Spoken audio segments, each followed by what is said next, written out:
Sophie Para savoure chaque instant de sa vie de maman, son petit miracle, comme elle aime l'appeler. En 2018, les médecins formels lui annoncent qu'elle ne pourra jamais avoir d'enfant naturellement. C'est vrai que d'avoir fait une fécondation in vitro, que ça prenne du premier coup, que la grossesse se passe bien et qu'elle naisse en pleine forme, ça a été une vraie revanche. Donc c'est une vraie joie. Faut avancer. Chaque pas est une victoire. Une victoire sur les séquelles que lui ont laissées les terroristes du 13 novembre 2015. Ses traumatismes et sa reconstruction, elle les a racontés en bande dessinée.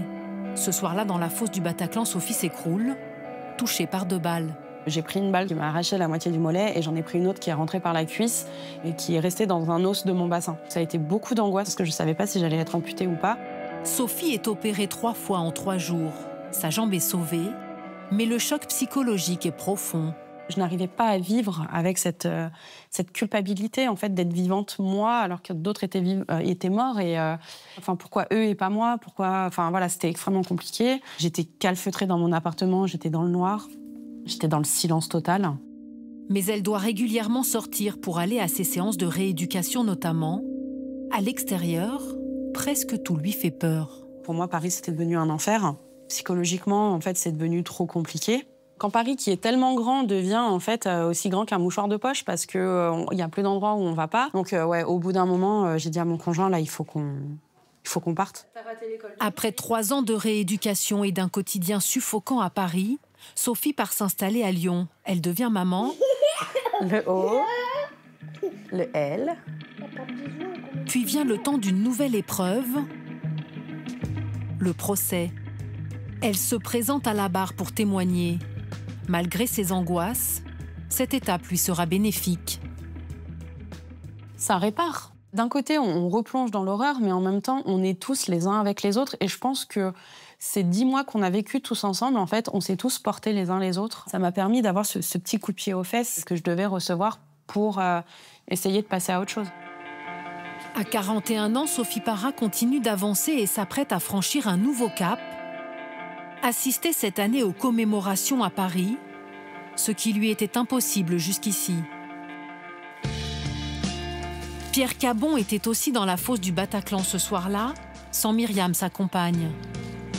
Blessé par balle à la moelle épinière, il perd connaissance, mais hors de question pour lui de ressasser cette soirée dont il n'a que peu de souvenirs. Il y a 3 mecs qui sont rentrés dans une salle de concert, ils ont fait leur affaire, ils m'ont mis dans un fauteuil roulant, mais c'est pas ça qui va me définir en fait. Je pense que le fait d'être à 2 aide beaucoup pour la reconstruction. À son réveil, il comprend qu'il ne remarchera plus mais reste optimiste. À l'époque, Pierre et Myriam ne sont en couple que depuis 5 mois.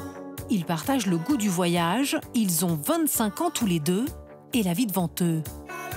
Je voyais pas de raison de quitter Pierre parce qu'il était en fauteuil. Après, on voulait se laisser le temps de voir si notre couple allait durer, mais en tout cas, c'était pas ça qui allait définir notre futur.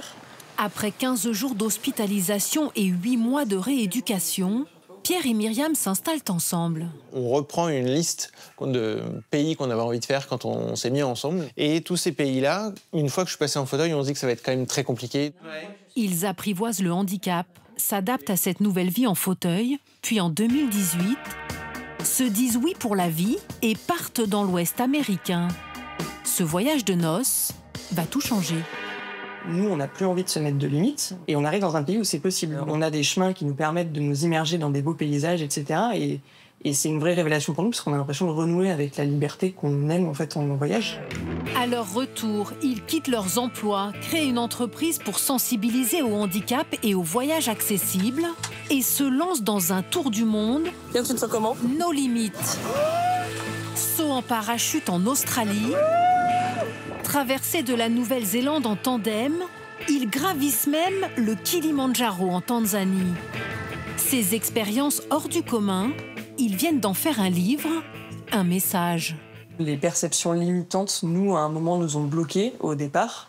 Plus que les barrières physiques, en fait, c'était les barrières psychologiques qui nous empêchaient de partir et de se dire que c'était possible. Et on s'est rendu compte qu'en se libérant déjà du principe même qu'on ne pouvait pas partir, en essayant, en apprenant, on arrivait à aller de plus en plus loin.